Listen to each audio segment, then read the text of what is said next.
আজকে আমরা এই ভিডিওতে শিখব হচ্ছে হাইড্রোস্ট্যাটিক্স বা হচ্ছে স্থিতিবিদ্যা। তো এটা হচ্ছে কীরকম, মূলত হচ্ছে প্লবতা সংক্রান্ত, আর্কিমিডিস ল সংক্রান্ত, পাস্কালস ল সংক্রান্ত। অর্থাৎ কোনো বস্তুকে জলে ছেড়ে দিলে পরে যে ওটি ভেসে ওঠে বা ডুবে যায়, কোন কোন শর্তের উপরে এগুলো নির্ভরশীল, কোন কোন বিশেষ বৈশিষ্ট্য এর জন্য দায়ী, সেগুলো নিয়ে আজকের এই অধ্যায়টি। যদি আমরা এখানে কোনো রকম সংজ্ঞা মুখস্থ করবো না, শুধুমাত্র কনসেপ্ট বিল্ডিংয়ের জন্য এই সমস্ত ক্লাসগুলো খুবই প্রয়োজন, এবং এর থেকে অবশ্যই কিছু না কিছু এমসিকিউ আমাদের থাকছেই, যেগুলো আমরা পড়ার সঙ্গে সঙ্গে এগুলো আমরা জানবো। তাহলে আমরা দেখে নেব যে ধরো কোনো পদার্থ ভারী বা হালকা, বা এটা আমরা কী করে বুঝবো। যেমন ধরো 1 কেজি তুলো আর 1 কেজি চাল যদি নেওয়া হয়, অবশ্যই আমরা বুঝবো, আমরা দেখবো যে হয়তো তুলোটাকে অনেক বেশি হালকা বলে মনে হচ্ছে, কিন্তু 1 কেজি চালকে অনেক বেশি ভারী বলে মনে হচ্ছে। অপরদিকে আবার তুলোর আয়তন অনেকখানি বেশি হবে, চালের আয়তন অনেকখানি কম হবে। তো এই তফাৎগুলো, এই সমস্ত ব্যাপারগুলো বোঝার জন্য হচ্ছে আমাদের ঘনত্বের প্রয়োজন এবং হচ্ছে আপেক্ষিক গুরুত্বেরও প্রয়োজন।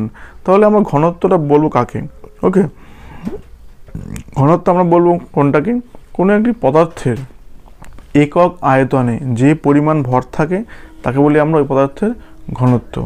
একক আয়তনে যতখানি ভর, মানে ওপরে ভর, তলায় হচ্ছে আয়তন। যদি এটা আমরা ভগ্নাংশ আকারে প্রকাশ করি, তখন তাহলে কী হবে, যে ঘনত্ব ইকুয়ালটা হবে ভর বাই আয়তন। অর্থাৎ কোনো পদার্থের একক আয়তনে যে পরিমাণ ভর থাকে তাকে বললাম ওই পদার্থের ঘনত্ব।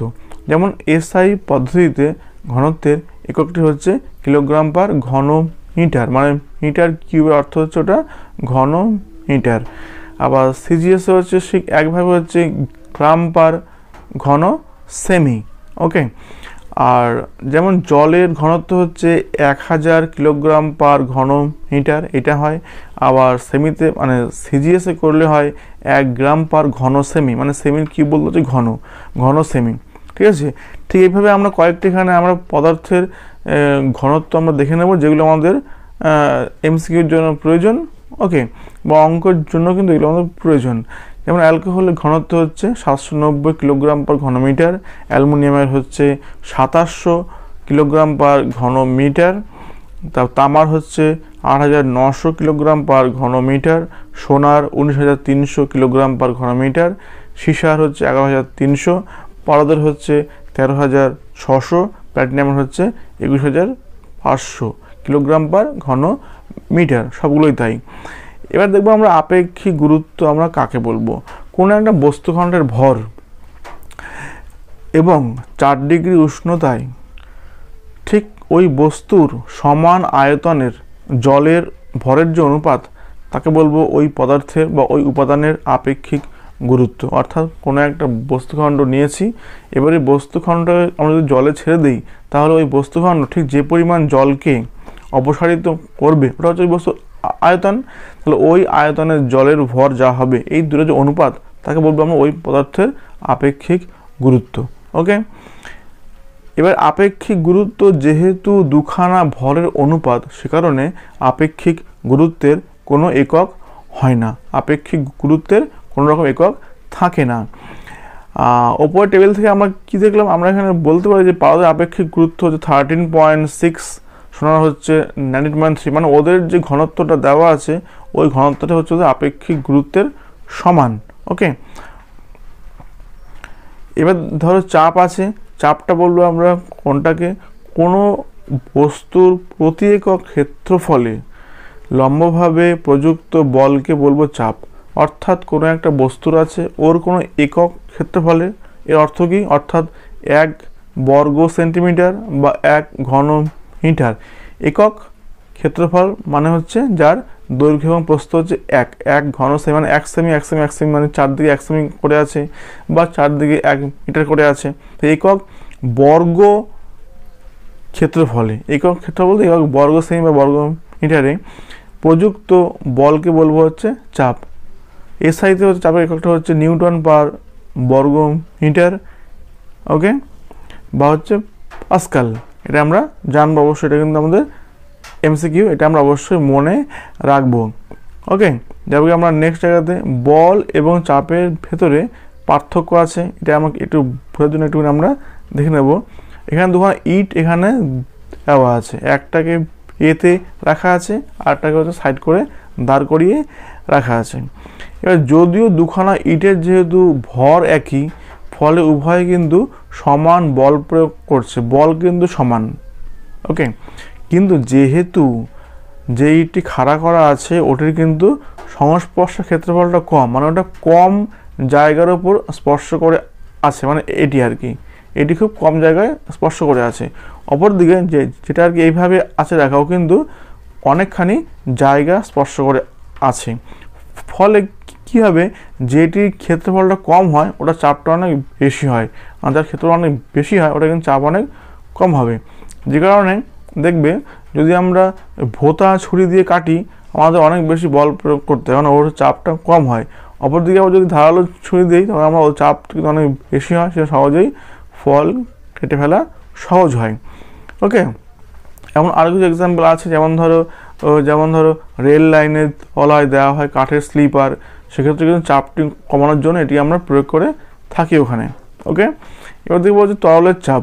তরলের চাপটার বিষয়টা কি, অর্থাৎ তরল যে চাপটা দেয়, কোনো বস্তুকে যদি আমরা ডুবিয়ে দেই তরলের ভেতরে, তখন তো তরলের বস্তুর উপরে একটা চাপ দেবে।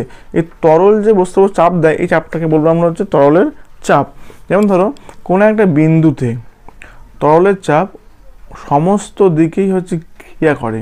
আর চাপের ভ্যালুটা কি হয়, যদি আমরা ধরে নেই যে তরলের ঘনত্ব হচ্ছে রো বা ডি, আর ওর যে ডেপথ ওটা হচ্ছে এইচ, তাহলে তরলের চাপটা হবে P equal to H rho G, বা বলি এইচ ডি জি। ওকে, যেখানে এইচটা হচ্ছে ওর ওই অঞ্চলের গভীরতা, ডি বা রো হচ্ছে ঘনত্ব, আর জি হচ্ছে ওই স্থানের অভিকর্ষজ ত্বরণ। এই তিনটে গুণফল করলে পরে আমরা ওই বিন্দুতে তরলের চাপটা আমরা নির্ণয় করতে পারি। এটা অবশ্য তোমরা এখানে জেনে রাখবে, এর থেকে সহজ ছোট্ট অঙ্ক আসে। ওকে, তো এই হলো আমাদের সূত্র। যাবো কি আমরা নেক্সট অংশে আমরা কি দেখছি, এই যে আমরা সূত্রটা আমরা দেখে নিলাম, এই সূত্র থেকে আমরা কি বুঝতে পারি এটাই যে যত বেশি যাওয়া যাবে গভীরে চাপ তত বাড়বে, যেহেতু ওরা এইচের উপরে নির্ভরশীল, এইচ বাড়লে চাপটা আমার বাড়বে, ডেপথ যত বাড়বে চাপ তত বাড়বে, আবার ডেপথ কমলে চাপটা আমার ওখান থেকে কমে যাবে। ওকে, যে কারণে হচ্ছে বাঁধের ওপরের থেকে নিচের অংশ অনেক বেশি চওড়া করা হয়, চাপ বেশি, চাপটাকে সামলানোর উদ্দেশ্যে। ওকে, এই কারণেই কিন্তু আবার ওই বহুতলের ওপরের থেকে নিচের জলের চাপ অনেক বেশি হয়, ফলে নিচের দিকে যে সমস্ত কলগুলো হয় ওখানে অনেক বেশি স্পিডে জল আসে। ওকে, এবার দেখবো তরলের চাপের সঞ্চালন। এটা হচ্ছে প্যাসকালের সূত্র।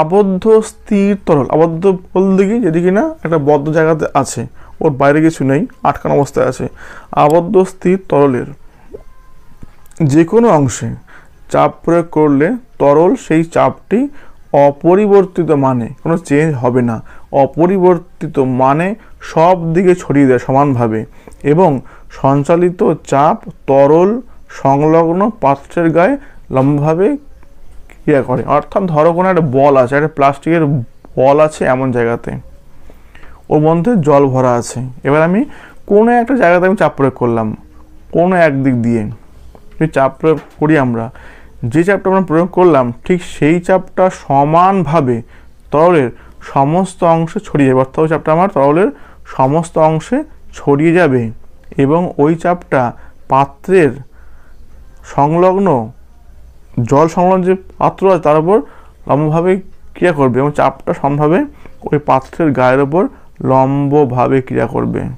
ওকে, মানে আমি যদি চাপটা যেভাবে আমি প্রয়োগ করি বাইরে থেকে, ঠিক সেম পরিমাণ চাপ সেই পাত্রের গায়ে চারদিকে লম্বভাবে ক্রিয়া করবে চারিদিকে।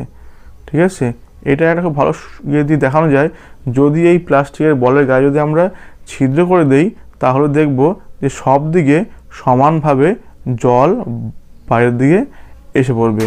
এক জায়গায় চাপ দিলে পরও সব দিক দিয়েই জল সমান আকারে বাইরে বেরিয়ে আসবে। ওকে, এবার এই সূত্রের সাহায্যে কিন্তু যেমন ধরো হাইড্রোলিক প্রেস হয়, হাইড্রোলিক ব্রেক হয়, এই সমস্ত যন্ত্রগুলো কিন্তু এই পাস্কালের সূত্র প্রয়োগ করেই হয়।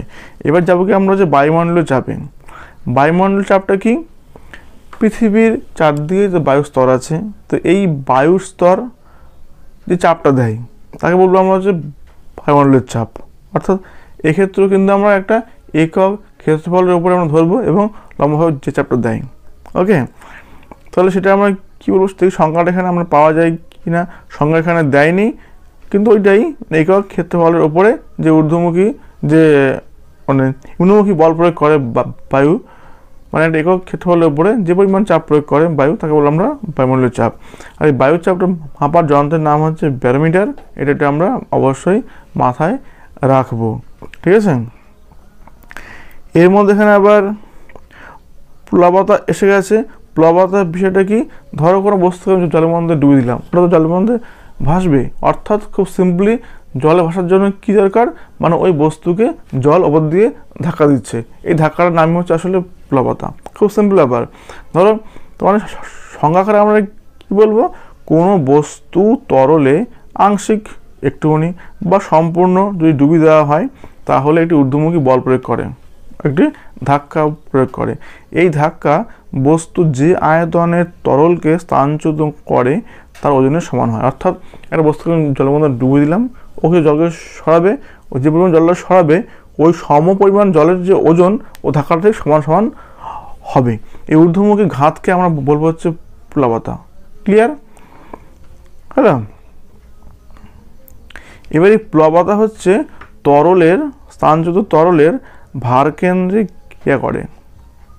এই যে প্লবতাটা হলো, এই প্লবতাটা স্থানচ্যুত তরলের ভারকেন্দ্রিক ক্রিয়া করে। যে পরিমাণ তরলটা সরালাম তার ঠিক মাঝখানে যে ভারকেন্দ্র হয়, মানে সমস্ত ভর যেখানে ইমন্দ আছে সেই জায়গার উপরে ক্রিয়া করে, এই ভার কেন্দ্রকে বলা হয় প্লবতা কেন্দ্র। আর প্লবতা স্থানচ্যুত তরলের আয়তন ও তরলের ঘনত্বের উপরে নির্ভর করে। প্লবতা কিসের উপরে নির্ভর করে? যে তরলটা সরালাম তার আয়তনের উপরে নির্ভরশীল এবং তার ঘনত্বের উপরে নির্ভরশীল। ক্লিয়ার? এটা অবশ্যই কিন্তু খেয়াল রাখবে, এমসিকিউ আসতেই পারে। এবার দেখবো হচ্ছে আর্কিমিডিসের সূত্রগুলি কি আছে। এবার আমরা দেখে নেই যে কোনো বস্তুকে স্থির তরলে, স্থির অবশ্যই, আংশিক বা সম্পূর্ণ নিমজ্জিত করলে ওই বস্তুর ওজনের আপাত হ্রাস হয়, ওজন একটু কমে যায়। এই হ্রাস বস্তু যে আয়তনের তরলকে সরাবে তার ওজনের সমান হয়।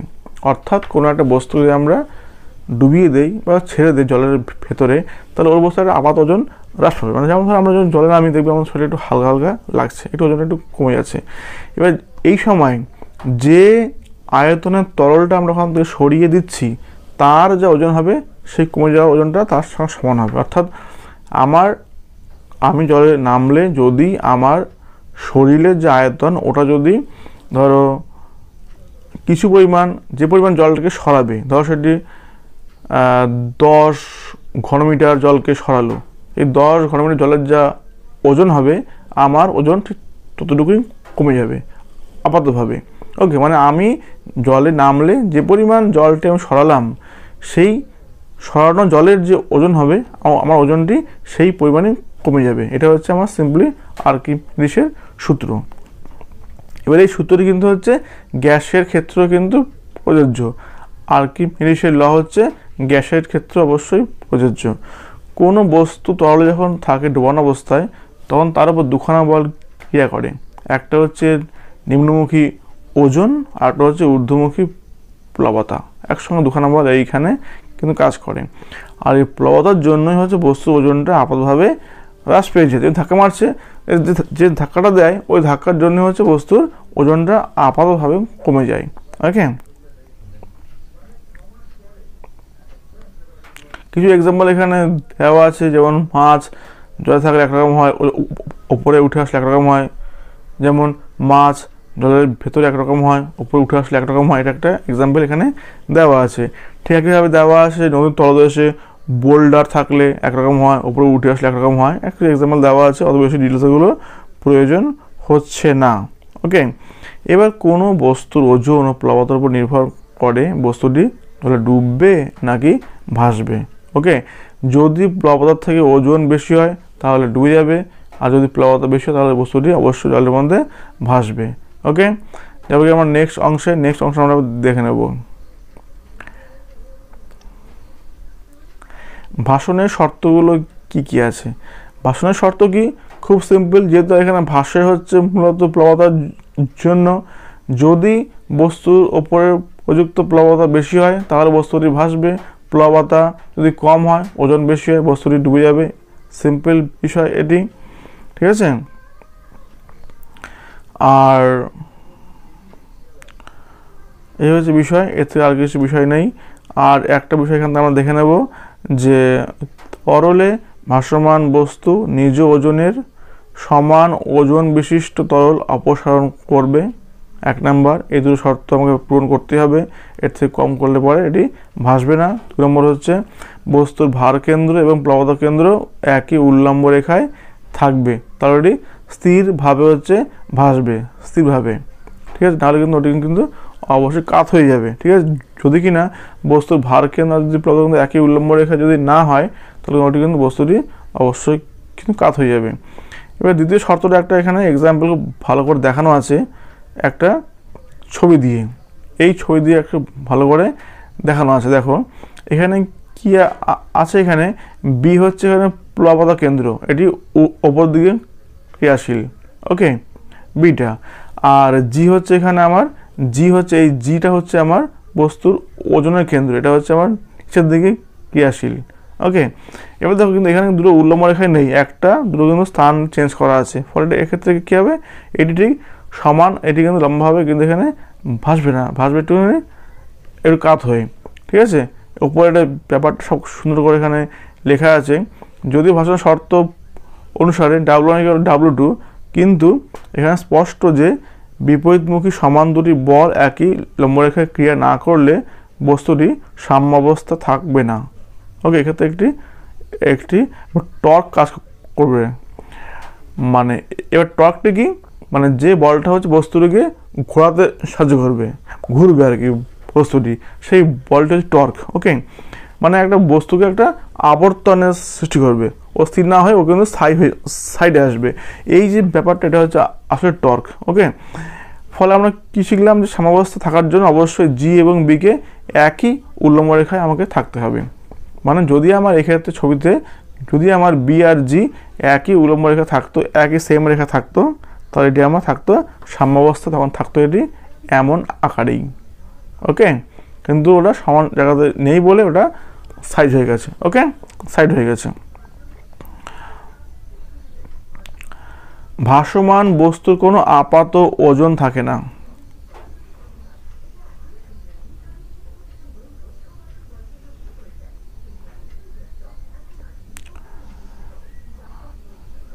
ভাসমান বস্তুর কোনো আপাত ওজন থাকে না, কি জন্য? যেহেতু সেক্ষেত্রে প্লবতা বল যা হয় ওর ওজনটাও সেম হয়, একে অপরকে পরস্পরকে নিষ্ক্রিয় করে দেয়, সেজন্য ওর কোনো ওজন আলাদা করে আর থাকে না। দুটো বল একটা বস্তুর উপরে ক্রিয়া করে এবং দুটো বল একে অপরকে নিষ্ক্রিয় করে দেয়, ওকে। এবার এখানে আরও কিছু সূত্র ঘটনা আছে, যেমন ধরো এই সূঁচ জলে ডুবে যায়, জাহাজ কেন জলে ভেসে বেড়ায়, এর ব্যাখ্যা খুব সিম্পল, আলোচনা করার কোনো প্রয়োজন নেই। এই সমস্ত হচ্ছে আমরা ছোটোবেলায় অনেকে পড়াশোনা করে এসেছি, সবাই আমরা পড়াশোনা করে এসেছি। ঠিক যে কারণে আবার এখানে আছে যে লোহার ব্লক জলে ডুবে যায় কিন্তু পদার্থ ভেসে থাকে, কী জন্য? লোহার ঘনত্ব জলের থেকে বেশি কিন্তু পদার্থ থেকে কম, সে কারণে লোহা পদার্থের মধ্যে ডুববে না। ঠিক সেম আবার এইখানে কারণ আছে যে বরফ কেন জলের মধ্যে ভেসে বেড়ায়, এটা আমরা সকলে পড়াশোনা করেছি। 1 সিসি বরফের ভর হচ্ছে 0.92 গ্রাম, আবার 1 সিসি জলের ভর হচ্ছে 1 গ্রাম, মানে জলের ভরটা হচ্ছে বেশি হয়। উল্টোভাবে আমরা বললে কি বুঝতে পারি, যে 11 সিসি জল জমে 12 সিসি বরফ হয়, মানে সেম আয়তনের সেম ওজনের জল জমলে কিন্তু যদি বরফ হয় ওর আয়তনটা বৃদ্ধি পায়, মানে জল জমে বরফ হলে ওর আয়তনটা বৃদ্ধি পায়, ফলে ও কিন্তু জলের ওজন থেকে বেশি পরিমাণ জলটা অপসারণ করতে সক্ষম হয়। দেখা যাচ্ছে যে সে কারণেই ওর এই 11/12 জলের মধ্যে থেকে 1/12 জলের বাইরে এই থাকে, যেহেতু ওর অবসান করা জলের পরিমাণটা ওর থেকে বেশি হয় সম আয়তনের থেকে। এবার যখন বরফ গলে যায় তখন তার যতটুকু আয়তন জলের ওপরে থাকে সেই পরিমাণ আয়তনের সংকোচন হয়, ফলে জলের তলে কোনো রকম পরিবর্তন হয় না। যখন বরফটি গলে আবার জল হয়ে যায় তখন কি হয়, ওর আয়তনটা এমনি কমে যায়, ফলে ওর জলতলে কোনো চেঞ্জ কিন্তু হয় না। এর থেকে একটা প্রশ্ন আসে যে ভাসমান বরফ আছে, জল যদি সবটা একটু গলে যায় জল বাড়বে না কমবে, কোনো চেঞ্জ কিন্তু হবে না। ঠিক আছে, এটা কিন্তু অবশ্যই মাথায় রেখে দেবে। এবার হচ্ছে হাইড্রোমিটার। হাইড্রোমিটারটা কি? ঘনত্ব নির্ণয়ের যে যন্ত্র, তার নাম হচ্ছে হাইড্রোমিটার। এমসিকিউ, এটা অবশ্যই মাথায় রাখবে। আর গাড়ির ব্যাটারি অ্যাসিডের ঘনত্ব মাপার জন্য একটি বিশেষ ধরনের হাইড্রোমিটার ইউজ করা হয়। আর দুধের ঘনত্বের জন্য ইউজ করা হয় ল্যাক্টোমিটার। এটা অবশ্যই একটুখানি জেনে রাখবে।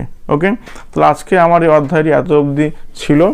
এগুলো মূলত যেহেতু মানে টপিক ওয়াইজ এগুলো আলোচনা করছি, এগুলো আর কি এমসিকিউ এর থেকে কম থাকাটাই স্বাভাবিক, কিন্তু আমাদের এগুলো বেসিক একটা আইডিয়া, একটু কনসেপ্ট তৈরি করার জন্য ভীষণ প্রয়োজন। তোমরা জানো এই ধরনের ভিডিওস তোমাদের কীরকম লাগছে। আর হ্যাঁ, যদি তোমরা অন্য ধরনের ভিডিওস চাও আমাকে তোমরা এগুলো কমেন্ট করে জানিও। আর এত অবধি আমার সঙ্গে থাকার জন্য অসংখ্য ধন্যবাদ আরও একবার। Thank you so much, thank you.